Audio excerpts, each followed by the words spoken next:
Peter Laviolette has been named the new head coach of the New York Rangers. What is going on, everybody? This is John Chick with the Locked On New York Rangers podcast, reacting to the breaking news here that Peter Laviolette has indeed been named the new head coach of the Blueshirts. And there's a lot of different ways to look at this. On one hand, I certainly don't think this is a bad hire or anything like that. As far as the candidates on the NHL coaching carousel, the coaches that seem to just kind of get recycled and just sort of bounce from one team to the next, from one season to the next, I do think Laviolette is probably near the front of the line there as far as the best candidates available. He's somebody that when he walks into that locker room, I think he's going to command a lot of respect and obviously have the ears of all of his players, and somebody with a proven track record. His coach 5 teams in the past, has taken 3 of them to the Stanley Cup Finals. So it's certainly not a bad hire. It just feels like what I would call an obnoxiously safe hire because, we've seen a trend recently where some coaches get their first chance and they have a lot of success. John Cooper, Jared Bednar certainly spring to mind.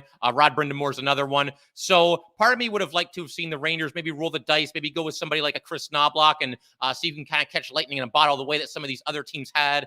But by that same token, I do think Laviolette overall is a solid hire. It's a hire that would seemingly have a safe floor. And as I mentioned, I do think he's going to walk into that room and certainly have the attention and the respect of his players. So keeping our fingers crossed that this turns out to be a heck of a hire for the New York Rangers. And we will be talking about all this and more on the next episode of Locked On New York Rangers.